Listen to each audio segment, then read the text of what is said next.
Bonjour et bienvenue sur le plateau de Bonjour chez vous. Je suis ravie de vous retrouver aujourd'hui. Notre thème du jour est la Bible, le livre le plus vieux du monde et pourtant tellement actuel. Et aujourd'hui, c'est Nadine qui va nous apporter la pensée du jour. Et ensuite, dans la rubrique Flashback, Anne nous parlera de la découverte des manuscrits de la Mer Morte. Voilà, vous connaissez le programme, je vais retrouver les chroniqueurs.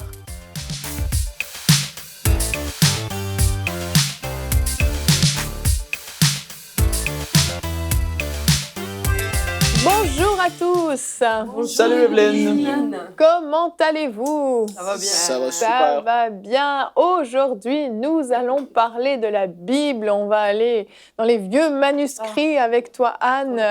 C'est ça. Frank disait avant l'émission, « Ah, j'aime ça. » Qu'est-ce que t'aimes? La poussière? Non, l'histoire. Non, c'est Bah, très la intéressant. poussière fait partie de l'histoire. Exactement. Nadine aussi, je crois que tu as hâte à la Oui, rubrique vraiment. Flashback. Il y a beaucoup d'expectatives Anne, Oh pour là ta là. rubrique. Encore. Comme toujours. Et aujourd'hui, donc, comme on l'a dit, Nadine, c'est toi qui vas nous apporter la pensée du jour.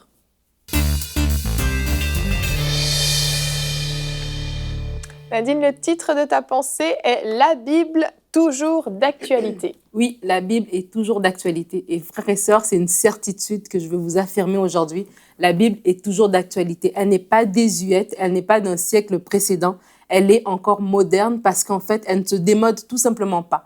L'humain change, la société change, les mœurs changent, mais la Bible reste la même parce qu'elle est la parole de Dieu. Amen. En fait, la Bible dit qu'il n'y a ni changement, ni ombre de variation en Dieu. Dieu est le même. Jésus-Christ est le même hier, aujourd'hui et éternellement. Voilà pourquoi la Bible est toujours d'actualité, parce que la Bible, en fait, c'est la parole de Dieu tout simplement. Et cette parole ne change pas.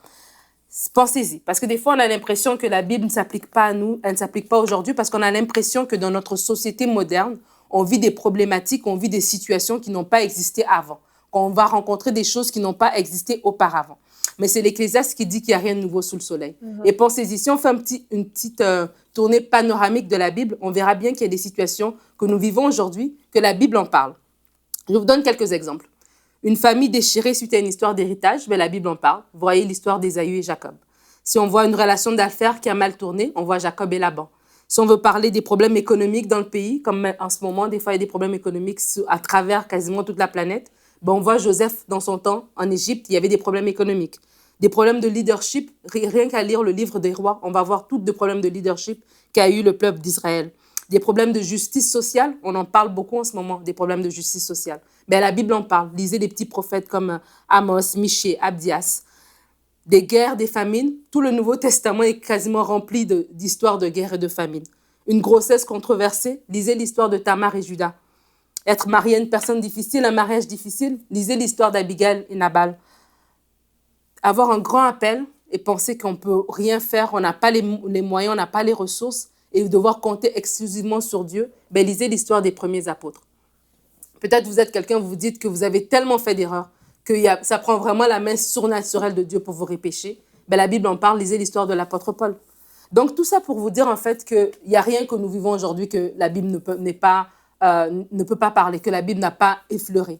En fait, les histoires que je viens de vous raconter, ce n'est pas pour que nous fassions de même, mais c'est pour nous servir d'exemple. La Bible dit dans 1 Corinthiens, chapitre 10, le verset 11. « Ces choses leur sont arrivées pour servir d'exemple et elles ont été écrites pour notre instruction à nous qui sommes parvenus à la fin des siècles. » Donc, toutes ces histoires, en fait, c'est pour nous dire qu'on n'est pas seuls. Nos situations ne sont pas orphelines. La Bible a déjà traité de cela. Au contraire, ce qu'on vient de voir, c'est que Dieu peut encore restaurer. Dieu est le même. Il n'a pas changé. Et le Dieu de la Bible, il est encore actif aujourd'hui. Et aujourd'hui, il restaure encore. Aujourd'hui, il délivre encore. Aujourd'hui, il relève encore. Amen. C'est Anne qui dit dans sa prière dans 1 Samuel que l'Éternel appauvrit et il enrichit. Il abaisse et il élève. De la poussière, il retire le pauvre. Du fumier, il relève l'indigent pour le faire asseoir avec les grands. Alors, quand on dit que la Bible est toujours d'actualité, c'est pour vous dire en fait qu'il n'y a pas une situation que vous vivez aujourd'hui que la Bible dont la Bible ne peut pas vous aider. Il n'y a pas une situation que vous vivez aujourd'hui dans laquelle Dieu ne peut pas intervenir. C'est dans la Bible que vous avez trouvé le réconfort. C'est dans la Bible que vous allez trouver des directions. C'est dans la Bible que vous allez trouver des réponses à vos questions. Parce que Dieu n'est pas indifférent à votre sort. Dieu s'intéresse à vous. Il s'intéresse à votre quotidien. Ce n'est pas juste un Dieu du dimanche matin, mais c'est un Dieu qui veut vous accompagner dans la semaine, dans votre travail, dans vos études, dans votre famille, dans tous les domaines de votre vie. Dieu veut être là. Et Dieu veut se révéler à vous. Et comment Dieu se révèle à nous? Dieu se révèle par sa parole. Il nous connaît déjà, parce que la Bible nous dit que dès le sein de notre mère, il nous connaissait. Mais comment nous allons le connaître? Nous allons le connaître au travers de la parole de Dieu, qui est la Bible. Sans la parole de Dieu, vous allez tâtonner dans la vie. Et il n'y a aucune situation moderne, comme on dit aujourd'hui, que le Saint-Esprit, au travers de la parole de Dieu, ne peut pas nous révéler. Nous avons besoin de la parole de Dieu pour naviguer dans la vie d'aujourd'hui. La Bible, elle est toujours d'actualité. Le psalmiste a dit « Ta parole est une lampe à mes pieds et une lumière sur mon sentier. » C'est la parole de Dieu qui nous conduit, c'est la parole de Dieu qui nous guide. La parole de Dieu nous donne des mises en garde. La parole de Dieu nous donne une direction. La parole de Dieu nous aide à traverser toutes les situations qu'on peut rencontrer. C'est pour ça qu'aujourd'hui, je vous invite à lire votre Bible parce qu'elle est toujours et toujours d'actualité.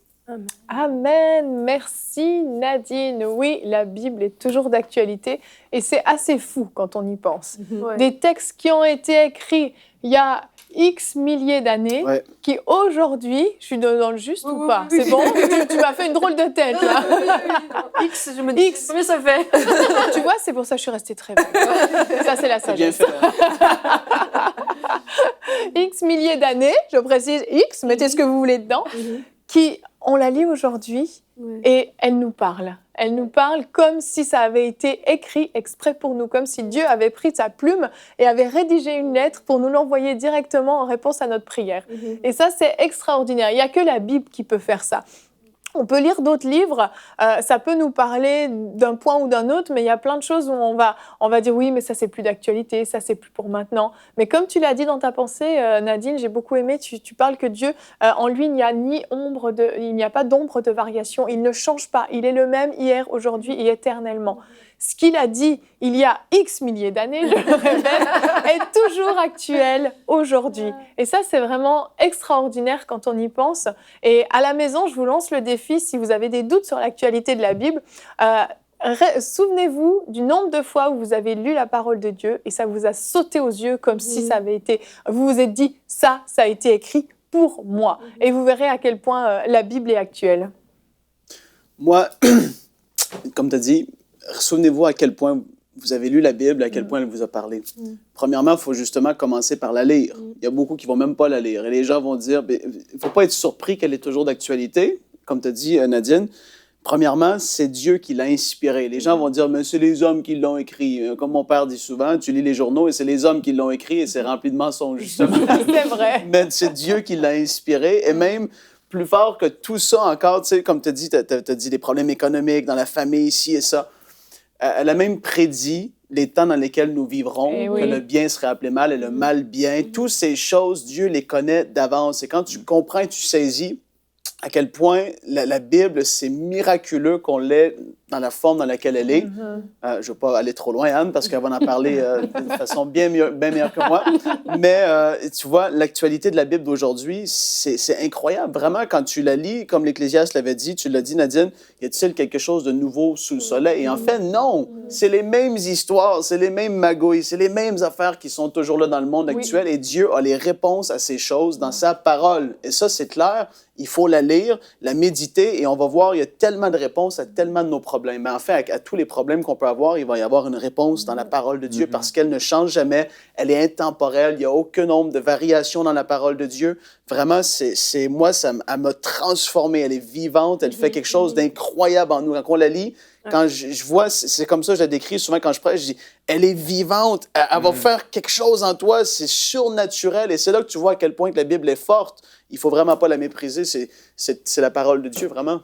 Amen. Ça, moi, je me souviens, il y a quelque temps, je lisais de moins en moins ma Bible, et je réalisais que par rapport à avant, je la lisais moins parce que j'avais une grosse Bible. Donc, je l'ai amenée aujourd'hui, et récemment, ma Bible était coloriée et tout ça. J'ai dit, chérie, ça me coûte cher de me sacrifier de mon ancienne Bible coloriée, mais il faut que j'ai une Bible plus petite pour l'avoir tout le temps avec moi, pour l'ouvrir en tout temps, au bureau, où je vais, dans la rue, à l'église, parce que, voilà. Et c'est vrai que je la lis beaucoup plus maintenant qu'elle est petite et que je l'ai avec moi.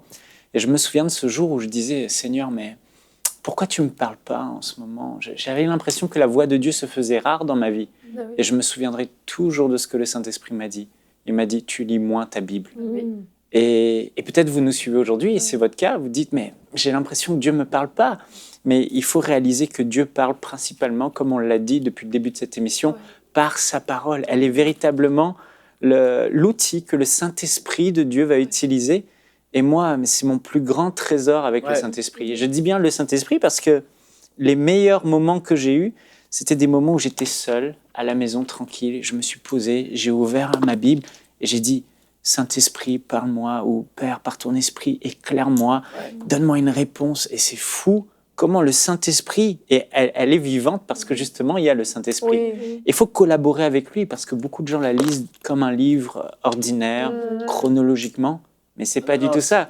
Quand tu mêles et tu ajoutes le Saint-Esprit, Père, vraiment, par ton esprit, éclaire-moi. Et là, le Saint-Esprit te conduit, te guide, et t'es touché, comme Frank le dit, profondément, il te parle dans toutes les situations de ta vie. C'est formidable. Même comme tu dis, il faut apprendre à la lire parce que les gens, il y en a, je suis sûr, comme tu as dit, c'est vraiment vrai. Les gens vont me dire, je parle à des gens, est-ce que tu lis ta Bible? Je l'ai lu de A à Z cette année. OK?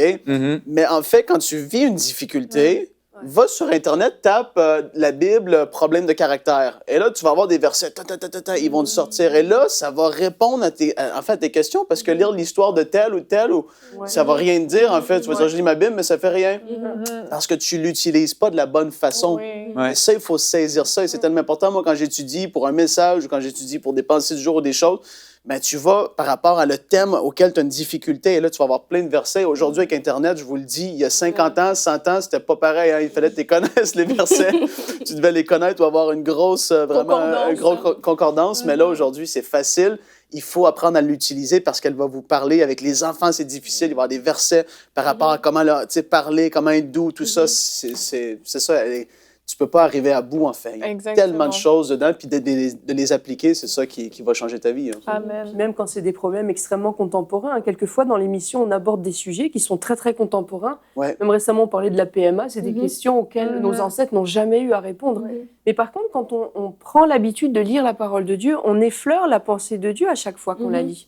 Et puis, c'est comme être, par exemple, en couple avec son conjoint. Au bout des années, on finit par savoir ce qu'il répondrait dans telle situation parce qu'on comprend sa logique, on sait comment il raisonne, on connaît son cœur. Et devant des problèmes qui sont extrêmement actuels, on peut vraiment discerner quelle est la volonté de Dieu parce qu'on connaît sa parole et on connaît son raisonnement, sa logique, sa pensée. Parce que bon, c'est vrai, il y a le texte au premier degré, mais il y a aussi toute la pensée qui est derrière. Et quand on réfléchit, qu'on médite la parole de Dieu, on comprend la pensée qui est derrière. Et cette pensée-là, elle est valable pour tous les problèmes qui se posent. Donc, c'est pas un mode d'emploi, petit 1, tel problème, petit 2, tel problème. Mais par contre, la pensée de Dieu est là. Et ça nous permet, quand on la connaît bien, d'affronter n'importe quelle situation. Amen. Et je sais qu'il y a beaucoup de gens qui attendent des grandes révélations par des prophéties de quelqu'un ou des paroles de connaissance. Mais j'allais dire, c'est bien, mais c'est secondaire. Parce que Dieu parle d'abord par sa parole. Elle est faite pour ça, elle est là pour ça, il nous l'a laissée pour ça. Et l'Esprit va confirmer. Et jamais quelqu'un va pouvoir venir te dire quelque chose qui est en contradiction avec la parole de Dieu. Mais si tu la connais pas, ta parole de Dieu, la parole de Dieu, bah, tu vas dire « Ah, il m'a dit de faire ça, je vais faire ça. Ben oui, mais tu connais la pensée de Dieu ? Non, ça marche pas. Quand tu connais pas la Bible, eh ben, tu peux tomber dans des erreurs, tu peux faire des erreurs de jugement, des erreurs de décision. Et dans les temps dans lesquels on vit, c'est grave parce que on le sait, d'ailleurs la parole de Dieu en parle, que dans les derniers temps, il y aura vraiment toutes sortes de vents de doctrine qui vont souffler de tous les côtés. Et si on veut être solide et aller jusqu'au bout et ne pas dévier de la route que Dieu nous a fixée, il faut qu'on la connaisse. Et toutes les prophéties, parler en langue et tout ce que vous voulez, ça ne compensera pas la lecture de la parole de Dieu. C'est ça notre trésor. D'abord, avant tout le reste. Et puis, c'est un trésor qu'il faut chérir. Amen. Je vais nous lire un passage. J'aime beaucoup ce que Nadine a dit en commençant sa pensée, parce que je crois que c'est là l'essentiel. Elle a dit que la Bible est la parole de Dieu. Et souvent, on a tendance à négliger la Bible, en fait, à se familiariser avec elle et oublier réellement quelle est la parole de Dieu. Et la parole de Dieu, c'est Christ. Donc, quand avec le Saint-Esprit, on est en train de lire la Bible, on est en train d'avoir une relation avec Jésus-Christ très personnelle et très intime avec Jésus directement par le Saint-Esprit. Et il y a ce passage de Paul qui disait dans 1 Thessaloniciens 2, 13, « C'est pourquoi nous rendons continuellement grâce à Dieu de ce qu'en recevant la parole de Dieu que nous vous avons fait entendre, vous l'avez reçue, non pas comme la parole des hommes, mais ainsi qu'elle l'est véritablement, comme la parole de Dieu qui agit en vous qui croyez. » Et je crois que le temps est venu justement que les chrétiens qui se sont un peu familiarisés avec, oui, c'est des versets, ça, mais réaliser que c'est la parole de Dieu. La parole de Dieu, c'est fou. C'est formidable, c'est Christ. Avec le Saint-Esprit, ces versets sont Jésus-Christ vivant. C'est fou. Mais oui. Et comme le disait Anne, en lisant cette parole, justement, on connaît celui qui en est l'auteur, en fait. Et c'est très, très puissant quand on réalise ça. Je vous invite à regarder notre verset du jour qui aujourd'hui est dans Romains 15, 4. « Or, tout ce qui a été écrit d'avance l'a été pour notre instruction, afin que par la patience et par la consolation que donnent les Écritures, nous possédions l'espérance. » C'est extraordinaire parce que cette parole nous donne cette espérance, nous donne la consolation, nous donne la patience. Et combien on en a besoin, particulièrement dans les temps dans lesquels on est. Sans la parole, et on a tous déjà entendu des histoires de personnes qui ont été emprisonnées ou qui ont vécu des choses très difficiles. La première chose qu'ils réclamaient d'avoir, c'était la parole de Dieu, d'avoir une Bible. Sans ça, ne serait-ce qu'un Nouveau Testament, au moins, juste ça. Parce que sinon, sans ça, on perd notre espérance, justement. Et la parole de Dieu est comme une encre à laquelle on peut s'accrocher, qui est, oui, d'actualité. Et avant de te donner la parole pour ta rubrique, Anne, on va regarder notre sondage que nous avons fait sur notre chaîne YouTube, dans la section communauté. Nous vous avons posé la question, trouvez-vous la Bible actuelle? Vous avez été 95% à répondre oui, heureusement. 4% certains versets seulement et 1% non, elle est démodée. Elle n'est pas démodée, à 2%, pardon, elle n'est pas démodée, je tiens à le préciser, c'est très très important. Et nous allons continuer maintenant avec la rubrique Flashback.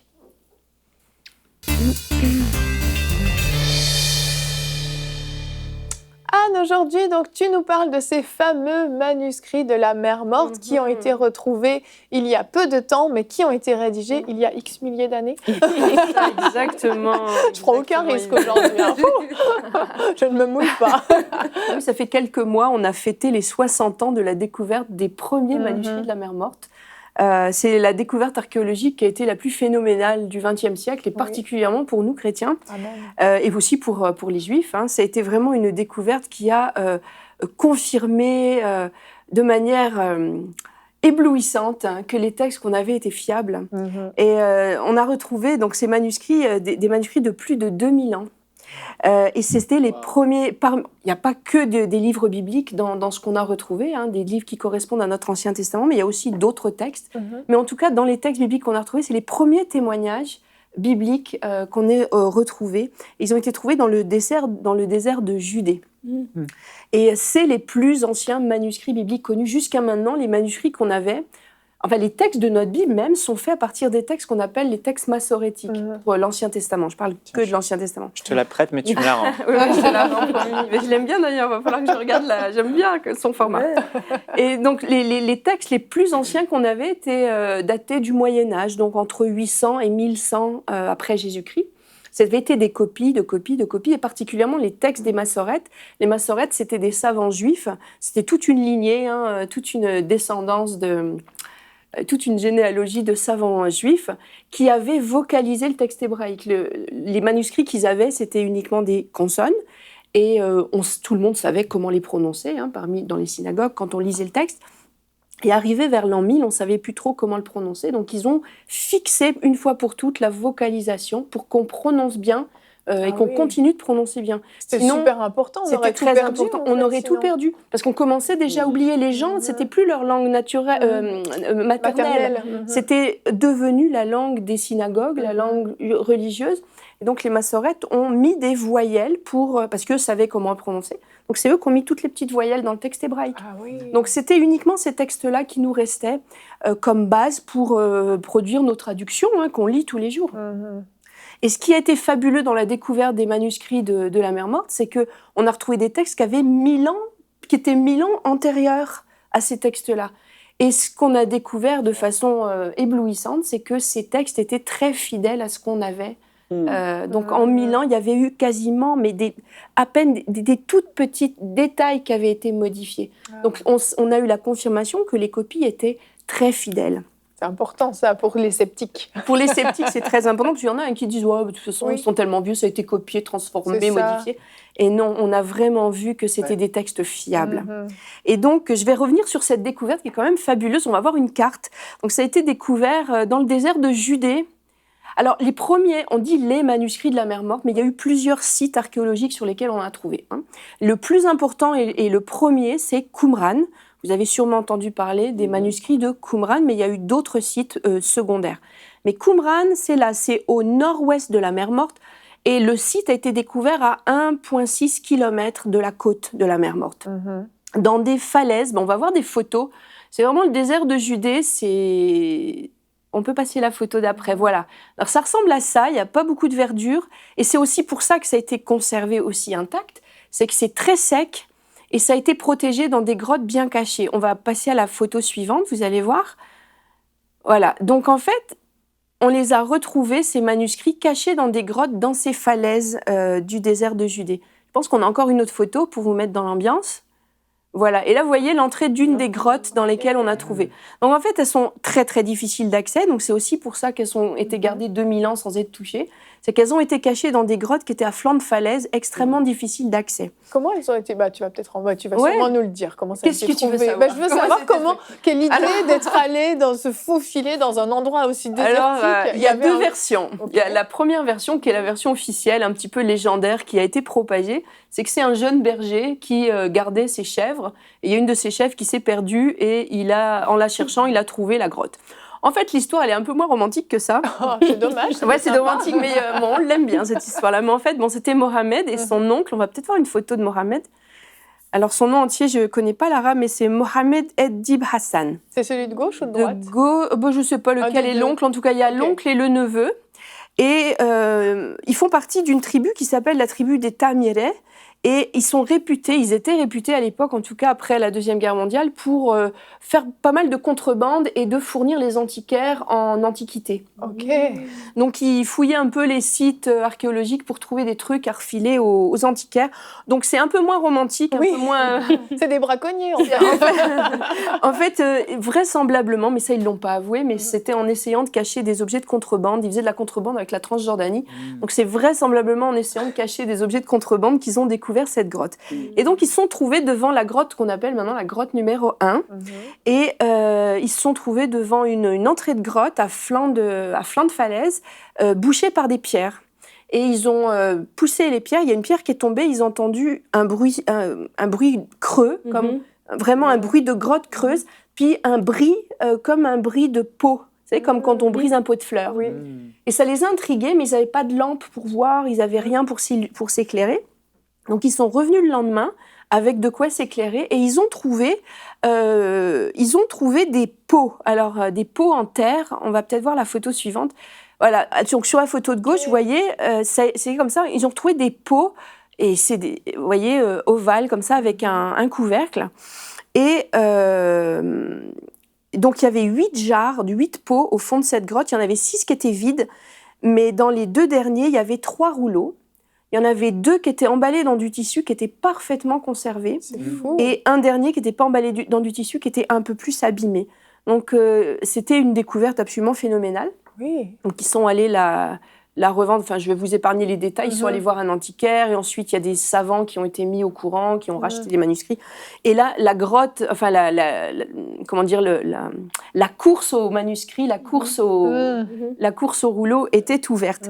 Et donc, entre 47 et 56, on en a trouvé 11 grottes comme ça. On en a fouillé, je crois, plus de 275 grottes. Enfin, cavités, grottes et cavités. Et il y en avait 11 qui contenaient des rouleaux.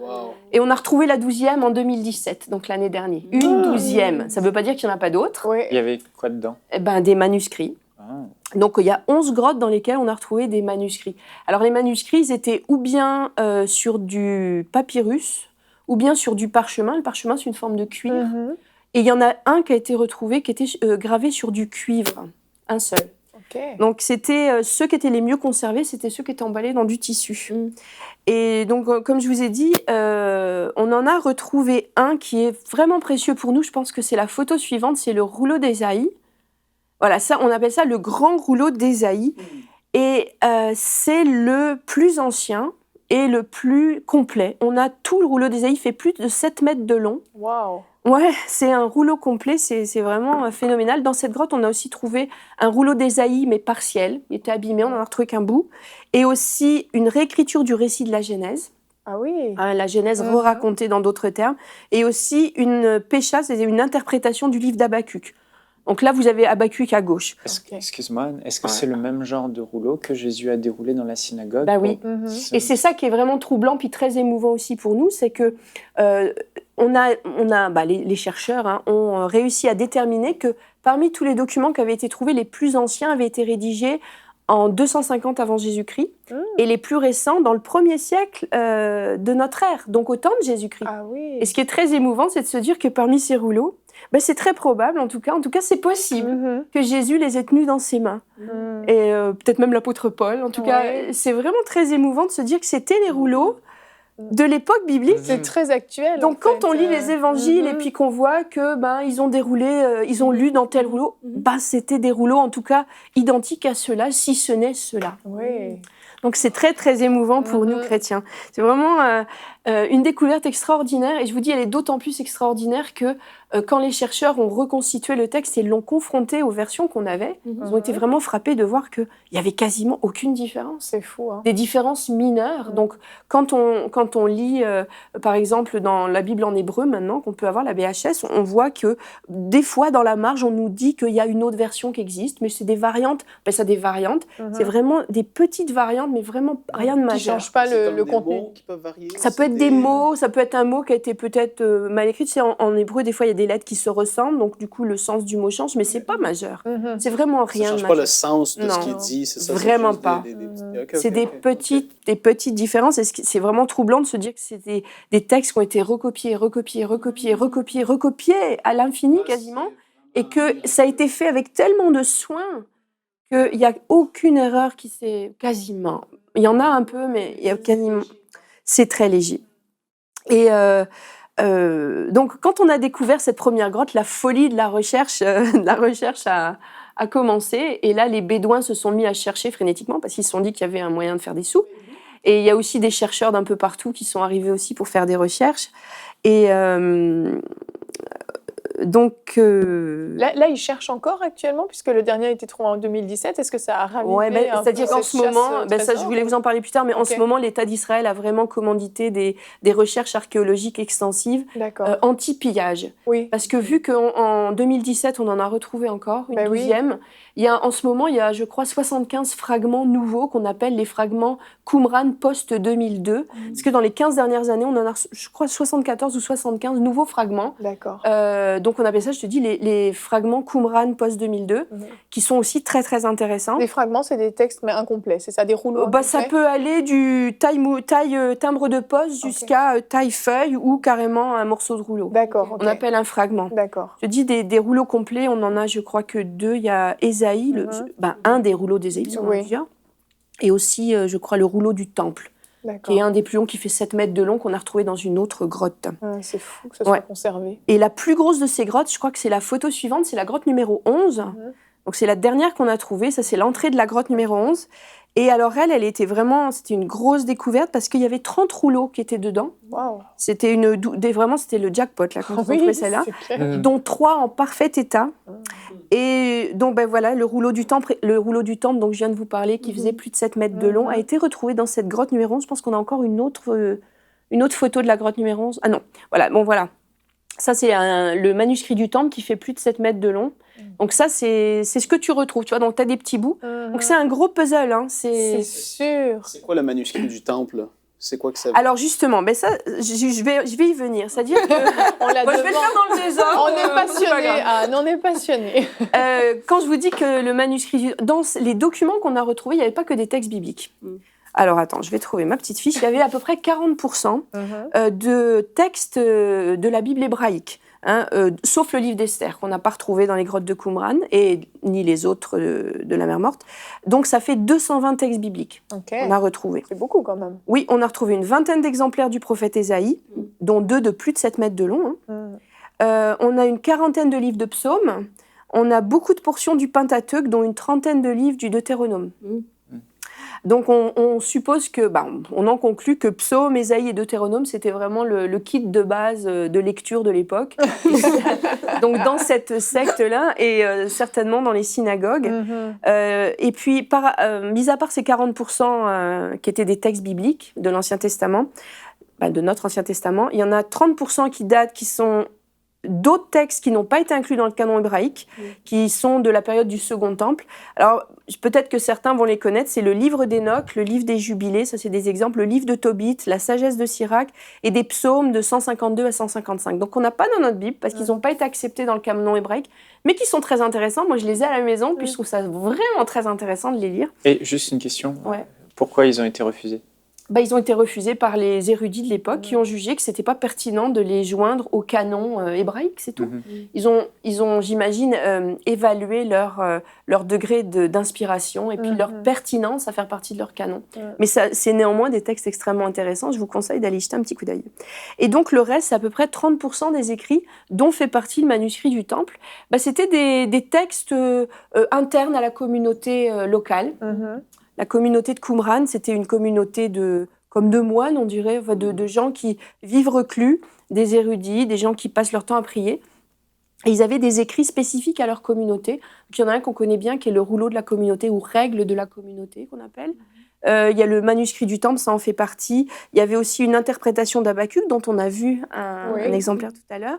Il y avait aussi un livre qui est célèbre qui s'appelle La règle des bénédictions et aussi un livre qui s'appelle La grande apocalypse juive. Et jusqu'à cette découverte, on ne la connaissait que dans des versions éthiopiennes et grecques. Et je vais revenir au fil de ma pensée, puisque vous m'avez interrompu. Donc, on est trop curieux. Ouais, c'est ça. Donc, j'allais vous dire qu'ils ont été cachés, c'est ça.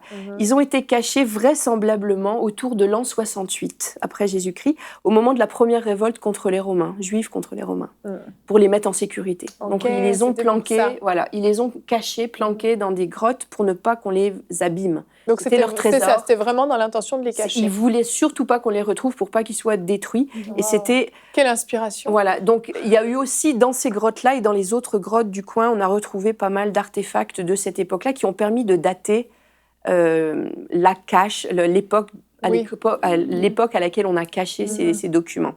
Donc voilà, c'est vers l'an 68. Donc c'est vraiment en plein dans notre époque de rédaction du Nouveau Testament en tout cas. Et ils sont tous écrits quasiment en hébreu, sauf 1 sur 6 qui est en araméen, et quelques-uns, mais rares, qui sont en grec. Puis il y en a peut-être qui se sont déjà intéressés au manuscrit de la mer Morte, et puis qui savent que c'est vraiment désigné avec des chiffres bizarres. Alors je vais vous expliquer comment ça marche. Je vais vous passer le manuscrit 28A, si en régie peut me... voilà. Donc ça a été trouvé dans la grotte numéro 1. Puis vous voyez un petit cycle 1Q28. Et à chaque fois que vous allez entendre parler des manuscrits de la mer Morte, ils vont avoir un genre de chiffre comme ça. Alors, ça veut dire 1Q, c'est le lieu dans lequel on l'a trouvé. Donc, 1Q, c'est première grotte de Qumran. Mais il y en a d'autres. Je vous ai dit que ce n'était pas le seul site. Il peut y avoir aussi Nahal Ever. Je ne pense pas que j'ai de visuel. Donc, on peut avoir 8... serait 1N? Non, c'est 8 HEV. Ça veut dire la 8e grotte du site de Nahal Ever. Et ensuite, on met un numéro qui est le numéro officiel du manuscrit.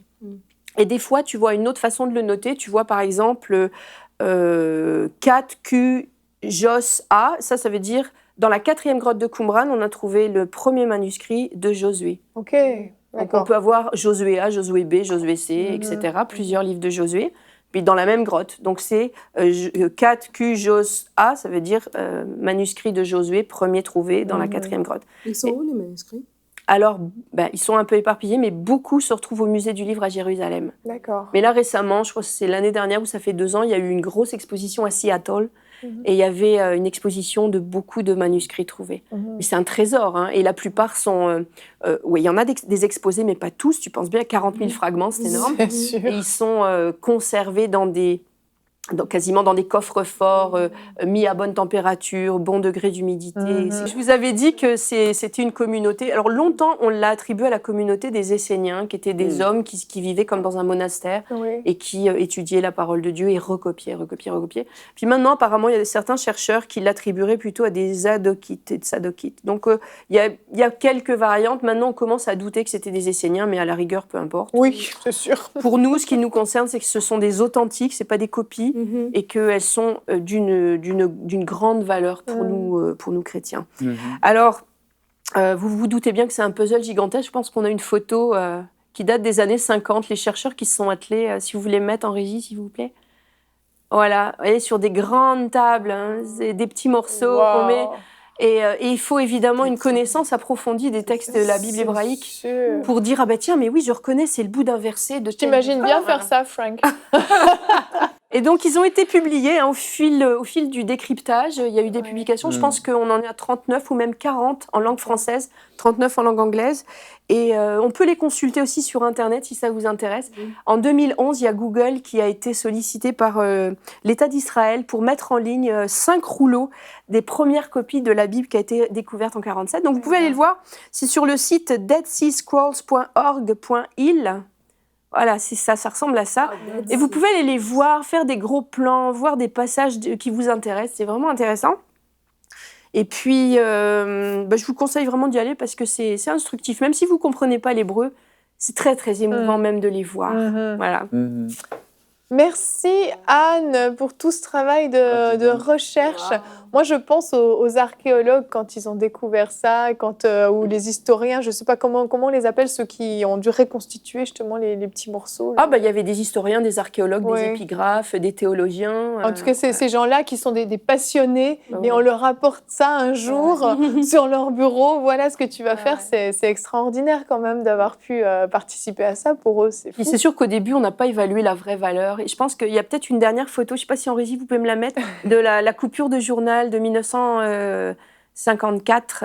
Dans le Wall Street Journal, il y avait en vente dans les petites annonces des morceaux de manuscrits. Donc au début, on n'a pas évalué le vrai prix. Maintenant, c'est des trésors jamais de la vie. Maintenant, ça serait des millions. Il y a quelques collectionneurs. Je sais qu'il y a 2 principaux collectionneurs maintenant de fragments privés, autres que l'État d'Israël et des universités.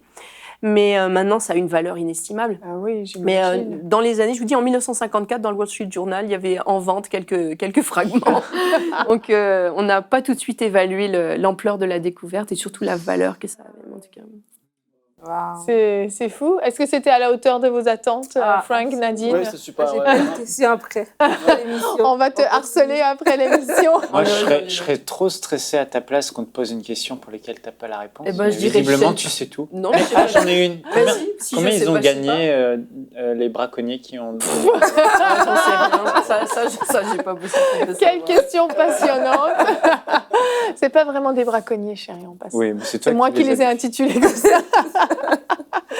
Merci Anne pour tout ce travail de recherche que tu as effectué parce qu'il faut rassembler tout ça. Donc merci infiniment. J'espère à la maison que vous avez été instruits autant que nous et puis surtout que ça, parce qu'au fond on n'avait pas forcément besoin d'être convaincus. On savait que notre Bible c'était la parole de Dieu, mais ça permet d'avoir aussi certains arguments pour certaines personnes qui pourraient justement dire oui mais. On voit qu'il y a une fidélité dans le recopiage des textes et ça c'est vraiment important de voir que ça a été fait avec sérieux et ça a été fait à mon avis réellement conduit par Dieu, que ce soit le recopiage, que ce soit le fait d'avoir caché ces manuscrits. Et même je vais dire juste une petite parenthèse au niveau de la pertinence d'être découvert en 1947 parce que Dieu ne fait rien au hasard. Juste après il y a une guerre assez violente qui a éclaté. Ça a été aussi 1 an avant la fondation de l'État d'Israël. Je veux dire, c'est pas anodin. C'était juste après la fin de la Deuxième Guerre mondiale. C'est absolument pas anodin que ça a été découvert en 1947. Dieu a fait ça en sorte que son texte soit mis au large et qu'il nous serve maintenant. Timing parfait. Ce qui serait merveilleux, Anne, c'est que tu fasses une rubrique un jour sur les prophéties qui se sont accomplies. On verra ça, Anne. Une idée. On verra ça. Où tu peux... J'en aurais pour 10 ans. Dieu veille sur sa parole. Amen. Merci pour ton mot de la fin, Frank. Nous allons nous retrouver demain. Notre thème sera Dieu veut demeurer en toi. Et nous serons avec nos invités de la semaine, les pasteurs Franck et Liliana Alexandre. Merci à tous de nous avoir suivis et bonjour chez vous.